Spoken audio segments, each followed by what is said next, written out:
So with so many companies going down the electric vehicle road, you may be thinking to yourself, why Tesla?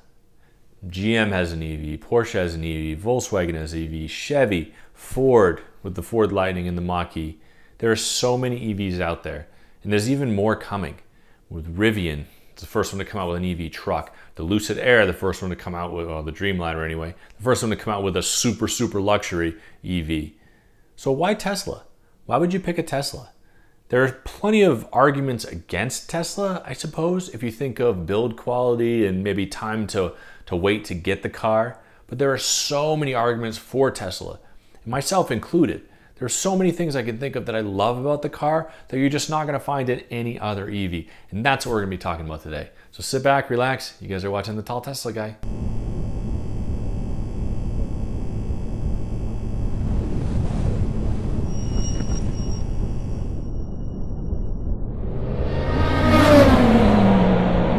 So right from the start, as soon as we got in our Tesla Model Y, I loved and appreciated the driving experience. Getting back into this love for driving is something that I got with our Tesla that I haven't had with any other car that we've had. Right from the beginning, you hit that accelerator, that 0 to 60, and we don't even have the performance. So you don't even have to get the performance level car in order to feel this excitement, to feel this just visceral thrill as soon as you hit that accelerator and you go. That light turns green and you kind of take off. Now, we don't race people or anything like that. I'm not taking it on the Nuremberg. I'm not testing the 0 to 60 or anything like that, but I know that it's there. It's a really fast 0 to 60, and essentially it's a 5-seater, potentially 7-seater car. It's in it. And this is the Tesla Model Y, so it's a mid-size to a kind of small, compact-ish SUV type of vehicle, but it comfortably, more than comfortably, fits at least 5 people in my space. And I'm 6'5". I fit in it great. Leg room, shoulder room, everything. My wife fits in it perfect, and our baby fits in it awesome. And then we have so much stuff that we bring with us. The baby has tons of stuff between books and toys and stuff like that. And we have a large golden retriever. The whole entire family can fit in this car comfortably and enjoy the ride all the way through. That's one thing that you're going to get with a Tesla that you're just not going to find in any other car, right? I know other EVs, they don't have an engine, so you'll get a frunk, but Tesla's frunk is big. You also get 2 sub-trunks in the Tesla Model Y anyway. You know, the Mach-E only has 1, and it's only a really shallow kind of trunk. So one thing that Tesla did is any potential space is optimized in the car. There's plenty of compartments and cubbies to store and hide things. And that's stuff that you're going to get with Tesla that you won't get with anything else. And then on top of that, you have the largest or longest range of any EV on the market. 350 miles, close to 400 miles on a Model S. 320 miles on the Model Y, 340 on the Model 3, 350 or so on the Model X. And it's going to get even better when the 4680 battery comes out. This new revolutionary battery technology that's going to give you 20, 30, 40% more range. It's going to push the Model Y over 400 miles. So that alone is going to kind of propel the EV beyond a lot of people's concerns and push it into the space of more practical and reasonable for a lot of people that are kind of on the fence. And Tesla's doing that. That's what they're doing right now. In fact, they opened up their Giga Austin factory and started producing Model Ys with a single cast frame. The single cast frame is a big deal for battery containing vehicles because it produces this honeycomb type of structure around the battery that makes it stronger, and it also gives the car more rigidity, which is huge. Now, Tesla didn't necessarily need that for the safety rating. They are the only vehicle that's 5-star safety rated by the NHTSA that has never been able to be flipped over. I mean, that's a huge thing. I look at my Tesla Model Y right now, has this huge front to back panoramic roof, which kind of jumps into the styling of the car. But this panoramic glass roof can actually hold 3 times the weight of the car if it were to be flipped over upside down. Well, what they did is the car itself has a really heavy battery down in the middle, bottom of the car. It puts this really low center of gravity in the vehicle and makes it hard, almost nearly impossible to flip over, which is a huge big deal for me. I wanted to have a car that was fun.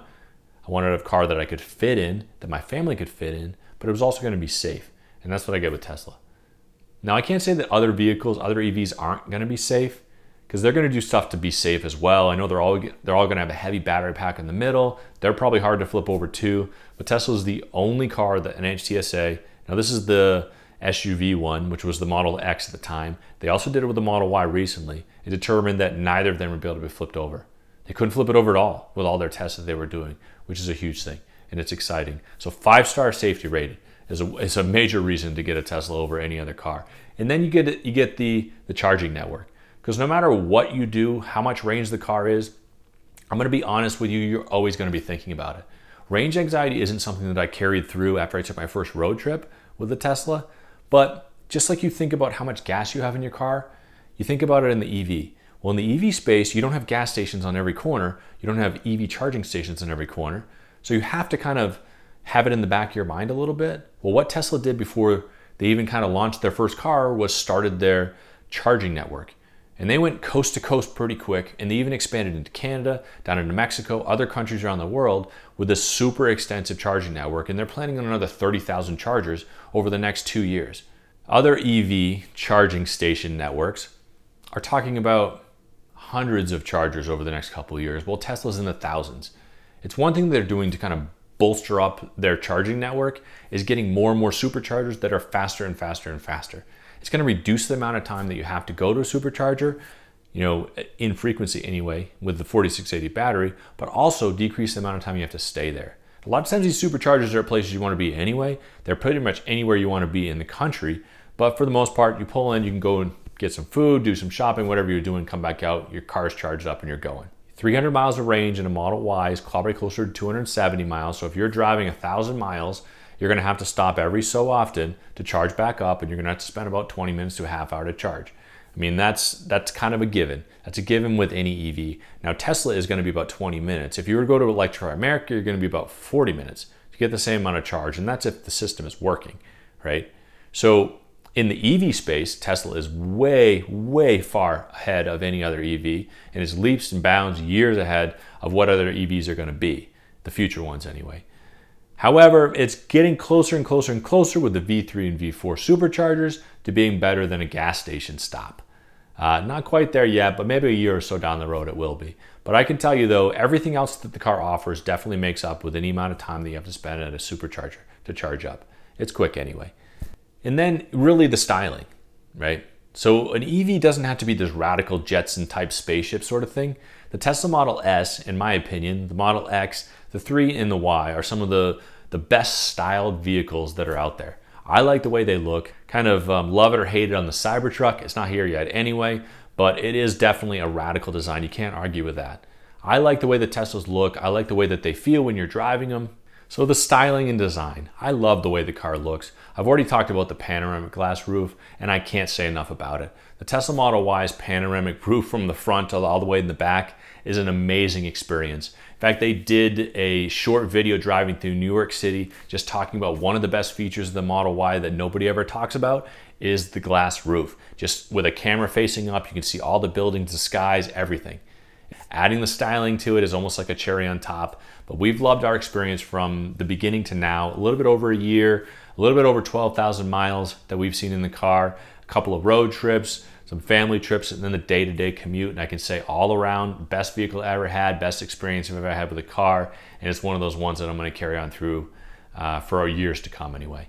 So I really hope you guys enjoyed watching. I appreciate you guys tuning in. I hope that at the very least, I can maybe put a smile on your face, and then I'll count it as a win. So thanks for tuning in, everybody. I hope you guys have a great week, great month so far, and you're having a good year, and that you're staying safe out there. Thanks a lot, everybody.